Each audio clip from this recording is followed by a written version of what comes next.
우리의 삶은 무엇인가? 관계를 맺고 사는 삶이라 할 것입니다. 관계성이 원만하면 우리의 삶 속에 만족을 누리고 살지만 관계성이 깨어질 때 그 아픔과 상처는 회복되거나 다시금 본래의 자리로 돌아가는 것이 쉽지 않음을 경험하게 됩니다. 건강도 마찬가지지요. 물질도 마찬가지입니다. 더욱더 가정에서의 부부의 관계나 자녀의 관계가 깨졌을 때에 다시 정상적으로 회복되려고 하면 풀어야 할 과제가 많이 있음을 알게 됩니다. 그런데 그보다 더 우리의 마음속에 상처받아 속이 상하고 아프고 멍들고 지쳐 있으면 옛날에 가졌던 밝음과 행복한 마음으로 회복된다는 것이 얼마나 어려운가를 잘 압니다. 오늘 본문의 말씀을 보세요. 오늘 본문의 말씀의 배경을 보면 다윗은 아들 압살롬의 반역으로 인하여 다윗성에서 쫓겨나 광야로 도망갑니다. 사랑하며 기대했던 아들 압살롬의 반란으로 도망가는 이 다윗의 마음은 참담하기가 그치 없습니다. 그런데 얼마 안 돼요. 압살롬의 반역은 요압 장군에 의하여 진압이 되고 다시금 다윗이 예루살렘으로 돌아와 옛날 왕위로 다시 본래의 자리로 돌아간다는 것, 그리 쉬운 일은 아니었습니다. 압살롬의 반역에 동조했던 사람들과 다윗 편에 섰던 사람들, 또한 남쪽의 유다 지파들과 나머지 북쪽의 10개의 지파의 사람들의 생각이 각기 달랐기 때문입니다. 아마도 압살롬 편에 섰던 사람들과 북쪽의 10개 지파의 사람들은 만약에 다윗이 다시금 예루살렘 성으로 돌아와 왕위가 복원된다고 한다면 자신들이 보복당할 것이 분명했기에 다윗이 다시금 돌아오는 것을 원치 않았습니다. 우리가 아셨습니 다윗은 사무엘로부터 기름 부음 받은 지 20년이 지난 후에 비로소 이스라엘을 통일왕국으로 만들었고 왕이 되었을 뿐만 아니라, 그런데 아들 압살롬의 반역으로 인하여 나누어진 이스라엘 백성들의 마음, 이들의 마음을 하나 되게 하고 저들의 마음을 치유하고 회복될 뿐만 아니라 하나님이 주시는 귀한 이 이스라엘 향한 하나님의 뜻을 이루어 나아가려고 할 때에 이것이 다윗의 으뜸되는 과제였을 뿐만 아니라 쉽지 않은 일이었습니다. 우리의 삶 가만히 들여다보면 우리의 삶 회복되어야 할 것이 참으로 많습니다. 그러나 그 어떤 회복도 내 마음이 회복되어 옛날처럼 웃을 수 있고 울 수 있는 따뜻한 마음, 그 옛날의 마음, 예전의 마음으로 돌아가면 얼마나 좋을까 하는 바람도 우리 가운데 있음을 보게 됩니다. 얼마나 뉴스를 보니까 코로나로 인하여 사회적 신조어가 생겼다고 합니다. 여러분 알고 계시는지요? 기분 저하 우울증을 얘기할 때 코로나 블루라고 얘기합니다.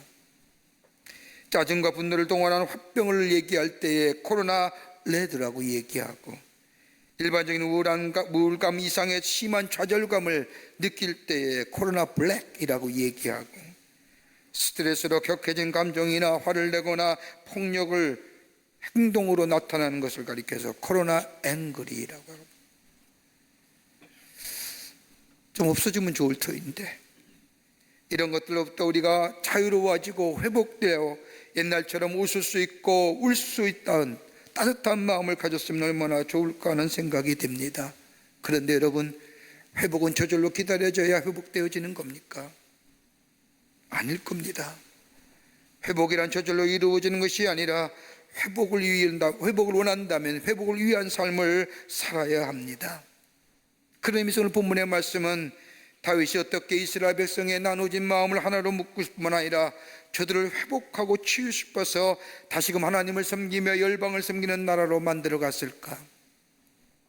이런 의미에서 오늘 본문의 말씀은 우리에게 귀한 교훈과 더불어 영적인 도전을 주십니다. 오늘 본문의 말씀을 통해서 함께 말씀을 나누며 은혜 받기를 원합니다. 첫째로, 하나님께로 돌아갈 때에 회복이 일어납니다. 하나님께로 돌아갈 때에 회복이 일어난다는 겁니다. 하나님께서 인간과 세상을 창조하시고 활동하실 때에 하나님의 일하심을 드러내는 두 개의 단어가 나옵니다. 하나는 회개란 단어고 또 하나는 회복이란 단어입니다. 회복이란 단어는 인간들을 향하여 일하시는 하나님의 모습을 이야기한다고 한다면, 회복이란 단어는 인간과 더불어 일하시는 하나님이 지으신 창조물에 대하여 일하시는 모습이 담고 있습니다. 이렇게 본다면 회개란 단어와 회복이란 단어는 우리 인간이 만든 단어가 아니라는 겁니다. 우리에게는 회복하리라는 것이 없습니다.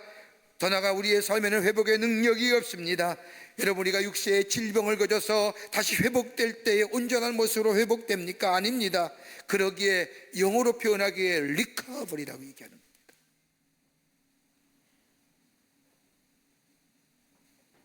하나님 안에 회복이 있는 겁니다. 하나님이 회복의 길을 만들어 놓으셨다는 겁니다. 바울이 고백한 것처럼 우리는 이미 죄와 허물로 인하여 죽은 사람입니다. 죽었다는 것은 희망이 없다는 겁니다. 여러분, 살아있는 사람에게나 희망이 필요하고 살아있는 사람에게나 건강이 필요하며 살아있는 사람에게나 건강을 위한 보약이 필요한 것이지 죽은 사람에게는 아무런 희망, 그 어떤 것도 필요치 않습니다. 바울은 이미 우리를 향하여 죄에 대하여 죽은 자라고 얘기합니다. 다른 말로 말하면 희망이 없는 자랍니다. 그랬던 우리의 삶. 그런데 하나님은 우리를 다시금 당신의 형상으로 세우시기 위하여 하나밖에 없는 당신의 아들을 우리에게 보내주실 뿐만 아니라 우리를 대신하여 십자가에 죽게 하시고 피 흘려 우리를 살리실 뿐만 아니라 하나님의 의로 덧입혀 주셔서 당신의 일그러진 하나님의 형상을 우리 안에 회복시켜 주셨다는 겁니다.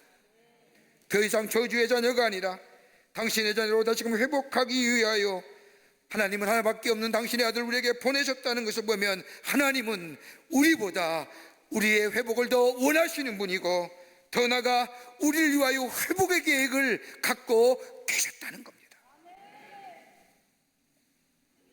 회복되기를 간절히 원하시는 우리 하나님, 그러기에 우리를 위하여 회복의 계획을 갖고 계신 우리 하나님이란 이 믿음이 우리 안에 있다고 한다면, 적어도 우리 안에 회복을 갈망한다고 한다면 적어도 우리가 해야 할 것이 뭘까요? 다름 아니라 하나님 앞에 구해야 됩니다. 하나님 앞에 나아가 우리의 의사를 전달해야 됩니다. 하나님, 나 회복되기를 원합니다. 나를 회복시켜 주시옵소서라고 하나님 앞에 기도해야 된다는 겁니다. 구하라 주실 것이요 문을 두드리라 열릴 것이라고 하는 주의 말씀처럼 회복되기를 원하는 마음, 그 마음을 하나님 앞에 드려줘야 된다는 겁니다. 우리 가정이 회복되기를 원합니다. 우리 땅에 이 민족이 회복되기를 원합니다. 이 땅에 가라진 이 반도가 하나됨의 역사가 있기를 원합니다라고 하는 간절한 마음을 가지고 주님 앞에 나아가게 될 때에 거기에 회복의 방법이 있고 회복해야 하는 역사가 일어난다는 겁니다. 또 하나 있다고 한다면 주의 음성에 순종해야 됩니다. 회복의 매뉴얼을 가지고 계신 주님이 말씀하실 때에 그 말씀대로 순종해야 됩니다. 순종이라는 것은 전적인 받아들임, 영어에 표현하면 total acceptance 하는 겁니다. 다 받아들임. 전적으로 받아들이지 않고 내 마음대로 하는 것은 순종이 아닙니다. 여러분, 99%가 순종해도 1%를 거역하면 그건 순종이 아닙니다. 순종은 100%라는 겁니다. 이때 회복의 역사가 일어납니다. 내 마음대로, 내 생각대로, 내 의지대로 뭔가 해보면 그것이 회복의 역사가 일어날 것 같지만 여러분, 그렇지 않습니다. 그 예가 오늘 다윗을 통하여 우리에게 말씀해 줍니다. 내가 하면 내 의지대로, 내 노력대로, 내 계획대로 되면 회복될 것 같지만 더 문제가 양산되는 것을 보게 됩니다. 오늘 본문의 말씀을 보세요. 압살롬의 반역을 통하여 도망갔던 다윗, 반역의 반란이 진압되자 다시금 다윗이 왕위로 회복되어 다시 돌아온 다윗, 예전에 다윗으로 생각한 사람 별로 없었습니다. 압살롬의 반역으로 인하여 사람들마다 입장이 달랐을 뿐만 아니라 압살롬 편에 섰던 사람들은 반드시 다윗이 돌아올 경우에 보복할 것이라고 생각했습니다. 이때에 다윗은 생각을 합니다. 당시 자기가 나온 유다지파가 유다지파의 제사장인 사독과 아비다들을 통하여 유다지파에게 말합니다. 사무엘하 19장 12절의 말씀을 보면 너희는 내 형제요 내 권력이거늘 너희는 어찌하여 왕을 도로 모셔오느니 나중에 되리려 하셨다 하고라고 얘기합니다. 사독과 아비아들을 통하여 야, 우리 지파에서 유다지파에서 와세운 임금 저 다윗이 돌아오는데 왜 너희들은 적극적으로 받아들이지 않느냐는 거. 다른 지파에서 왕이 세워지는 게 좋으냐? 우리 지파에 세운 저 다윗이 돌아오는데 왜 적극적으로 저를 받아들이지 않느냐는 거예요. 왜 머뭇거리고 있느냐는 거예요. 다윗은 제사장의 사독과 아비를 통하여 유다 지파에게 말합니다. 이렇게 말함으로 인하여 다윗이 속한 유다 지파의 사람들이 하나가 되어 결속되는 건 좋지만 나머지 북쪽의 10개 지파의 사람들 입장에 보면 유다 지파가 다시금 다윗을 중심으로 이스라엘을 다스릴 생각하면 미래의 불안과 걱정 때문에 10개 지파가 떨어져 나가죠.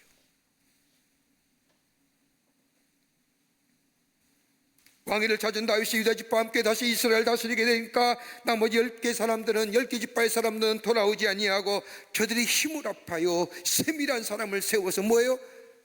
다윗의 반란을 일으킵니다.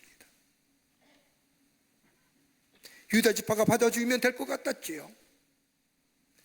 유다 지파가 응원하면 다른 지파는 다 따라올 줄 알았지요. 아니라는 거예요. 내 생각과 내 계획과 내 마음대로 할 때는 회복보다는 더 큰 어려움입니다. 다윗은 갈라진 이스라엘 백성의 마음을 회복시키기 위해서 또 하나의 인위적인 방법을 쓰지요. 다름이 아니라 저 압살롬 반역의 편에 섰던 아마샬이라는 장군을 자신의 지역, 자신의 장군으로 삼습니다.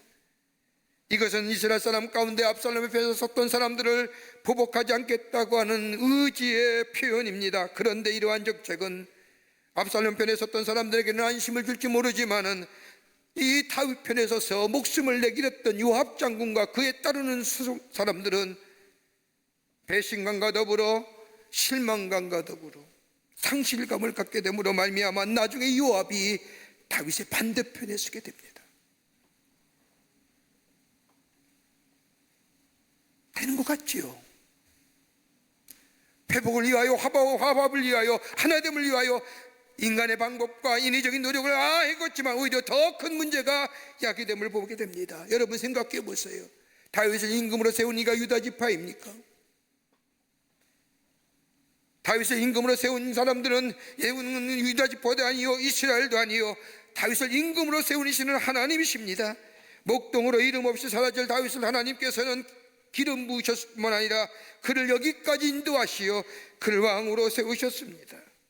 그런데 다윗은 압살롬의 반역으로 나눠진 이스라엘 백성의 회복을 위하여 인위적인 방법, 자신의 계획, 자신의 방법대로 처리한 겁니다. 한번 생각해 보세요. 다윗이요 이 장면에서 하나님 앞에 기도했다는 장면 하나도 안 나와요. 저가 이스라엘 수도를 세울 때에 내가 올라가리까 내려가리까 사사건건이 하나님 앞에 엎드려 묻었던 다윗, 나라가 갈리어지고 백성이 갈라져진 이 엄중한 상황 속에서 자신의 인위적인 방법으로 자신의 계획대로 뭔가 해보는 것 같지만 아무런 효과가 없는 그때에도 다윗은 하나님 앞에 엎드려 하나님 회복되기를 원합니다. 기도 한마디 없었다는 거예요.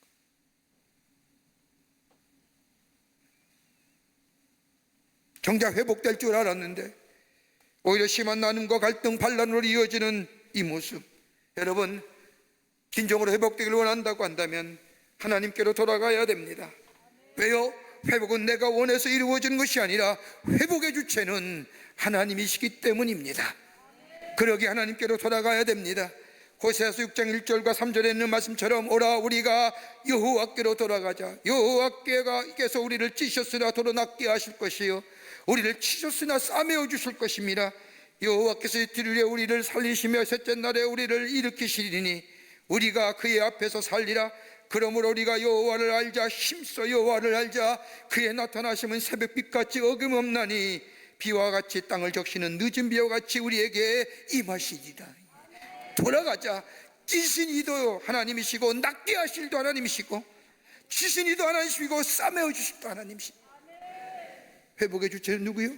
하나님이시고 회복의 마음도 회복의 방법도 회복의 일도 하나님께 있으니 하나님께로 돌아가자고 말합니다. 하나님께로 돌아가는 거예요. 구하는 거예요. 하나님께 아뢰는 겁니다. 그럴 때에 그리고 주의 주신 말씀에 따라 순종하게 될 때에 거기에 회복의 역사가 우리 가운데 일어나게 될 줄 믿습니다. 돌아가는 거예요. 이 민족이 돌아가는 거예요. 이 백성이 돌아가는 거예요. 둘째로, 용서할 때 온전한 회복을 경험하게 됩니다. 용서가 있게 될 때요, 회복은 용서로부터 시작이 됩니다.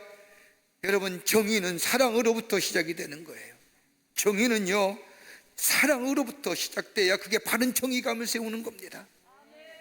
그러나 회복의 시작은 용서로부터 시작이 됩니다. 용서로부터 시작된 이 회복은 곧 뭘 만들어요? 화해를 만드는 거예요. 여러분, 우리 인생에서 가장 살면서 어려운 부분이 뭘까요? 여러분, 용서한다는 거예요. 저도 쉽지 않아요.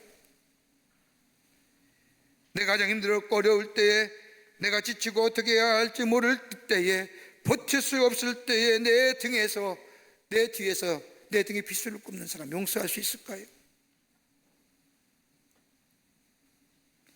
자다가도 벌떡 일어나 주먹쥐기 하는 사람, 생각나면 그 입에서 분노의 말이 터져 나오는 사람에 대한 용서 가능 아닙니까? 쉽지 않아요. 그런데 하나님 뭐라고 얘기하시느냐? 용서 없이는 회복이란 불가능하다.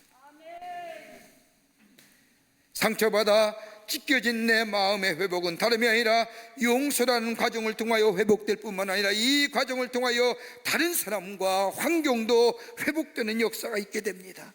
그러기에 프레드 러스킨이라는 사람이 쓴 책 가운데 Forgiveness라는 용서라는 책을 보면 그렇게 얘기합니다. 사람은 용서함으로 과거로부터 벗어나고, 용서함으로 모든 두려움에서 벗어나고, 용서함으로 인하여 그 앞에 미래가 열려진다고 얘기하는 거예요.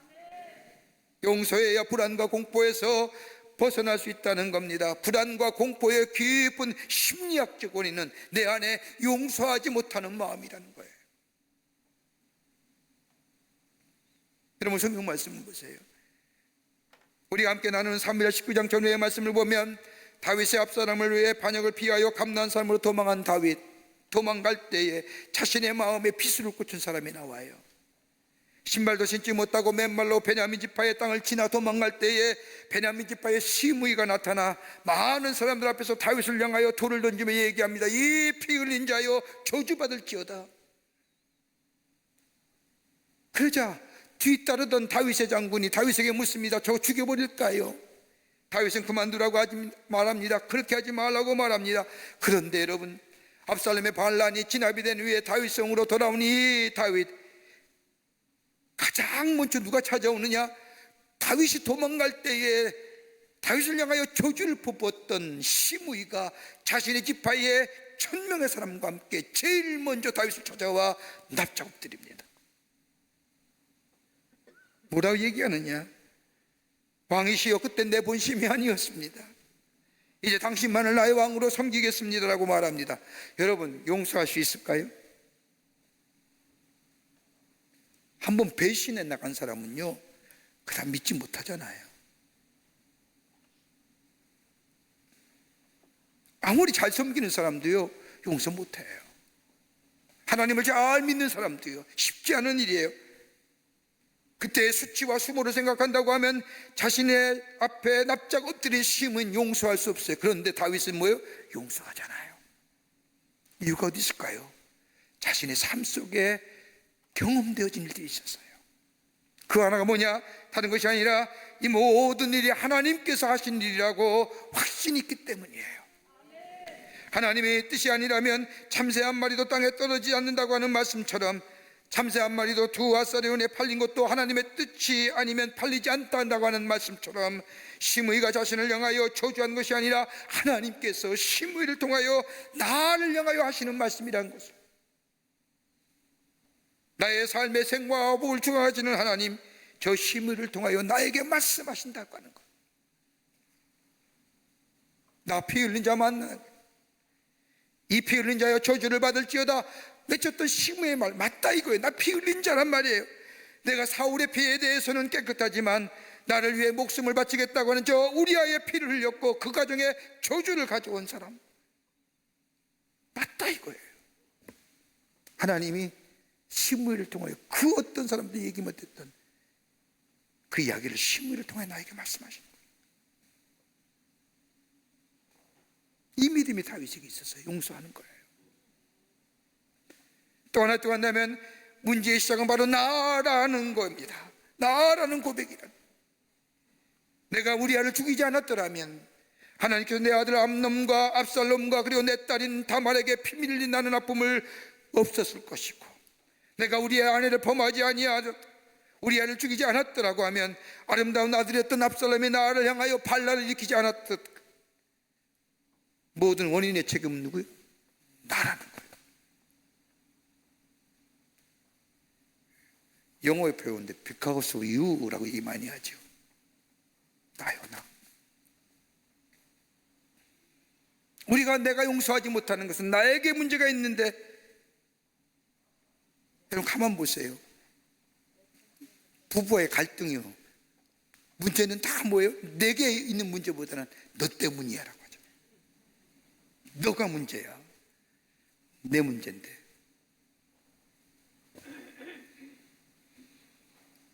다윗은 그걸 한 거예요. 내가 문제라고. 또 하나 있습니다. 다름이 아니라 하나님이 갚으신다는 겁니다. 원수 갚는 건 내게 있는 것이 아니라는 겁니다. 저 사람의 죄값은 내 손에 피를 묻히지 않아도 하나님이 차리하시고 갚으신다는 믿음이 다윗에게 있었기 때문입니다.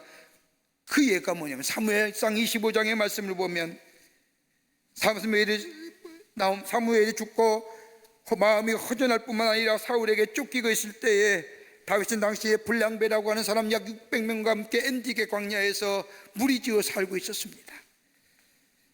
흔히들 얘기한 것처럼 광야에 흩어진 부족들을 고위무사처럼 바디가드처럼 돌봐주면서 거기에 조금 먹을 거 얻고 살고 있던 그 다윗에게 나발이라는 집에 양떼를 꽂는 축제가 있어서 사람을 보내어 이 다윗이 먹을 것을 달라고 합니다. 그때 나발이 도움을 청한 다윗의 따르는 무리들에게 다윗에 대하여 요구를 합니다. 다윗이 누구냐? 다윗이 도대체 어떤 사람에게, 나 같은 사람에게 먹을 걸 달라 하느냐? 다윗에게 수치와 모멸감을 줍니다. 이 얘기를 전해든 다윗은 군사를 끌고 나발의 집을 치려고 할 그때에 나발의 아내였던 아비가일이 기다렸다가 나와 다윗 앞에 엎드려 이야기합니다. 맞습니다. 나발은 죽어마땅한 사람입니다. 그러나 다윗이여, 당신이 누구십니까? 당신 하나님께 기름 부음 받은 자 아닙니까? 당신이 지금 이렇게 다니지만 전능하신 하나님께서 당신에게 약속한 것들을 분명히 이루실 겁니다. 당신이 하나님께서 약속하신 대로 이스라엘 왕으로 세우실 때 나발은 아무것도 아닙니다. 하나님의 세우신 왕으로 나발을 죽이는 것이 당신에게는 아무런 도움이 되지 못합니다. 하나님의 뜻을 이루는데도 도움이 되지 못합니다. 그러기에 당신이 할 일이 아닙니다 라고 다윗을 얘기하자 그 얘기를 다윗이 깨닫게 됩니다. 아, 내 인생은 하나님 인도하시는구나. 하나님 인도하시는. 나발을 저주한다고 해서 내가 저주하는 것도 아니고, 나발이 저렇게 한다고 해서 내 인격이 무시당하는 것도 아니고, 내 삶은 하나님의 것이며 내 삶이 하나님이 세우시고 하나님이 지키시고 하나님이 인도해 주시는 삶이 내 삶이지 라고 하는 아비갈의 얘기를 듣고 깨닫게 됩니다. 그리고 돌아가죠. 이 일이 있은 며칠 후에 하나님이 나발을 치시지 않습니까? 심장마비로 죽습니다. 그리고 다윗은 지혜로운 아비가일을 자신의 아내로 맞아 그 아비가일이 지금 옆에 있는 겁니다.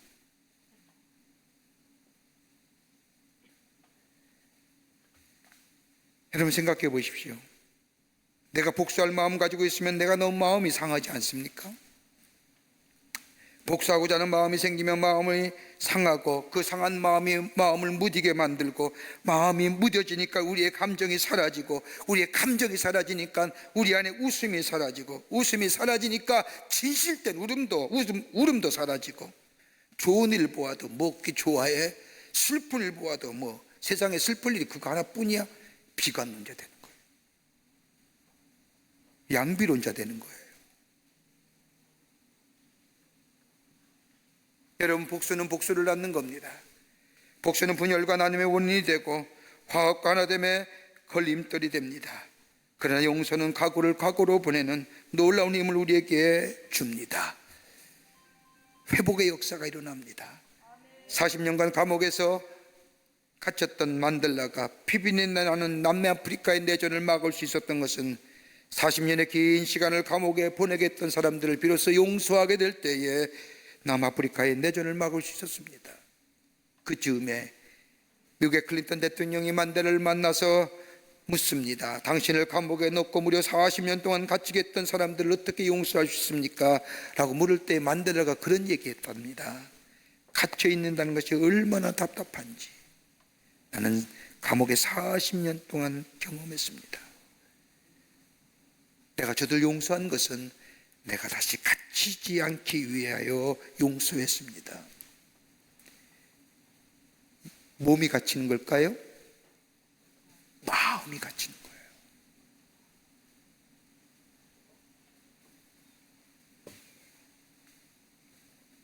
여러분, 용서는 우리의 마음을 자유롭게 합니다. 우리의 마음을 치유하고요, 그렇게 회복의 역사를 만들어줍니다. 그런데 용서는 한순간에 끝나는 것이 아니라 지속적이어야 됩니다. 한 번의 용서가 용서로 끝나는 것이 아니라 계속되어지는 것이 용서입니다. 그러기에 마태복음 18장 22절의 말씀을 보면 예수께서 이르시되 내게 이르노니 7번뿐 아니라 7번을 7번까지라도 할지니라. 여러분, 지속적인 겁니다. 계속적인 겁니다. 용서했는데 그때 그 사람을 또 당한 아픔이 생각하면 또다시 용서해야 됩니다. 가만히 있다가도 생각나면 또다시 용서해야 됩니다. 그러기에 용서는 지속되어지고 계속되어지고 계속되어지는 용서 속에 나중에 그 아픔과 원한 것들이 사라지게 됩니다. 용서하세요. 주님이 우리를 위하여 십자가에 달려 달아가시고 우리의 죄를 사하신 것처럼, 그 은혜를 입은 것처럼 우리 또한 다른 사람을 향하여 용서하는 삶 될 때 우리 안에 상처에, 우리 마음의 상처와 아픔이 회복되는 역사가 일어나게 됩니다. 끝으로 겸손함으로 섬길 때에 회복의 역사가 일어납니다. 겸손하게 섬길 때 회복의 역사를 경험하게 됩니다.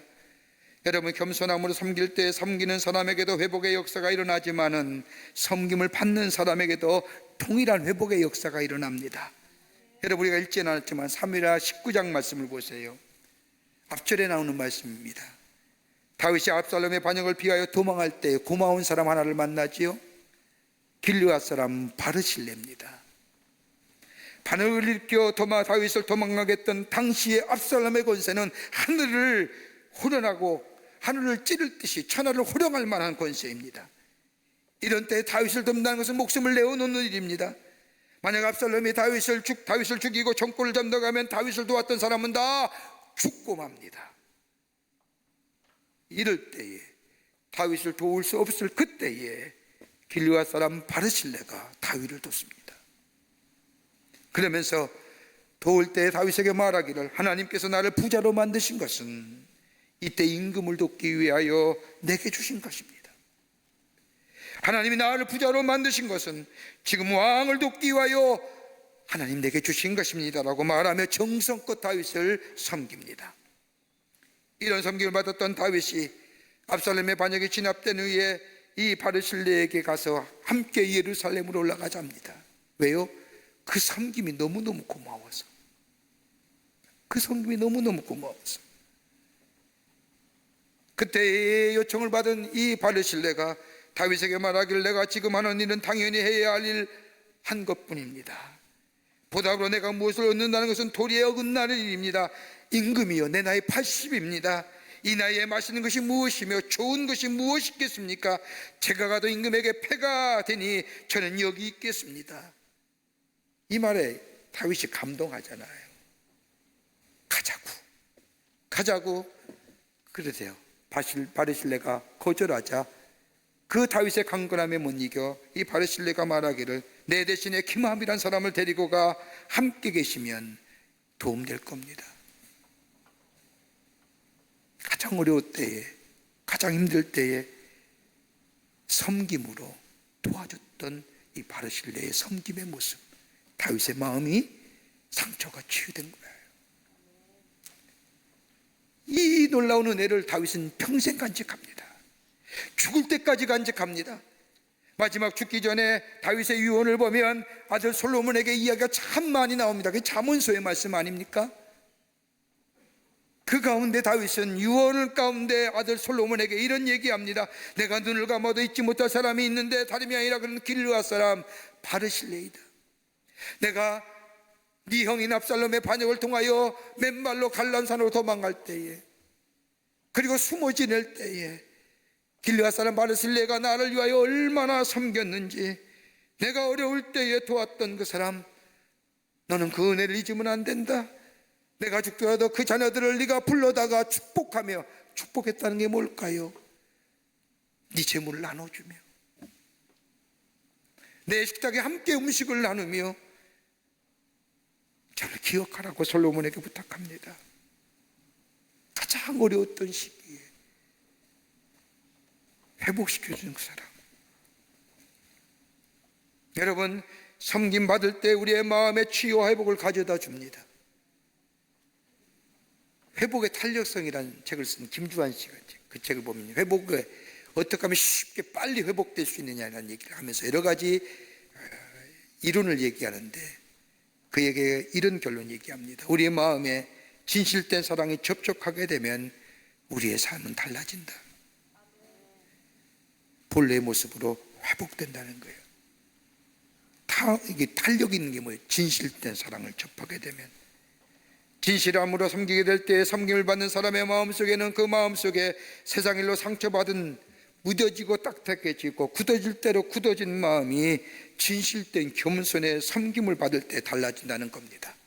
여러분, 우리가 달라진 존재가 왜일까요? 우리의 존재가 달라지고 우리의 존재 양식이 달라지고 우리의 삶의 양식이 달라진 이유가 어디 있을까요? 하늘 보좌를 버리시고 이 땅에 오신 예수 그리스도, 섬김과 겸손의 종으로 우리를 대신하여 십자가에 달려 돌아가심으로, 우리를 용서함으로 우리의 뭐예요? 회복의 역사가 일어나죠.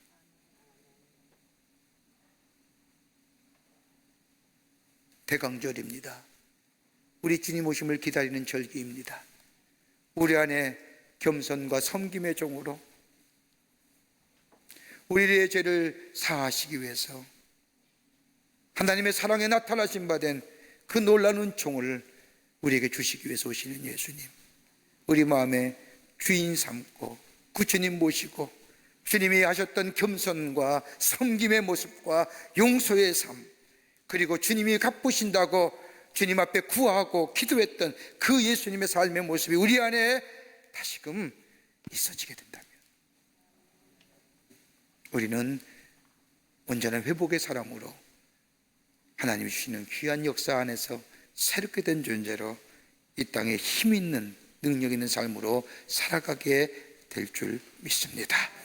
이런 은혜가 여러분과 저 가운데 있어지기를 주의 이름으로 축원합니다. 하나님 감사합니다. 저희들 사랑하시고 하나님의 자녀 삼으심에 감사합니다. 상처받고 아파하고 무뎌질 대로 무뎌진 우리의 심령들, 그래서 사람의 관계성이 끊어지며 대상과의 관계성도 끊어져 버려 고독하고 힘들고 외롭게 사는 우리의 삶들, 하나님 저희들의 마음 위로해 주시고 저희 안에 찾아오셔서 주께서 우리에게 가르쳐 주신 대로 하나님 앞에 기도하는 자 되게 하시며, 주님 우리에게 말씀하신 것처럼 용서하는 자 되게 하여 주시며, 겸손함으로 섬김으로 우리 주님이 그리하셨듯이 우리의 삶 가운데 겸손과 섬김의 삶을 통하여 우리 안에 새롭게 회복의 역사를 경험하며 주님의 만지심을 경험할 수 있는 저희들 되게 하여 주시옵소서. 성령이 도우실 줄 믿으며 예수님의 이름으로 기도하옵나이다. 아멘.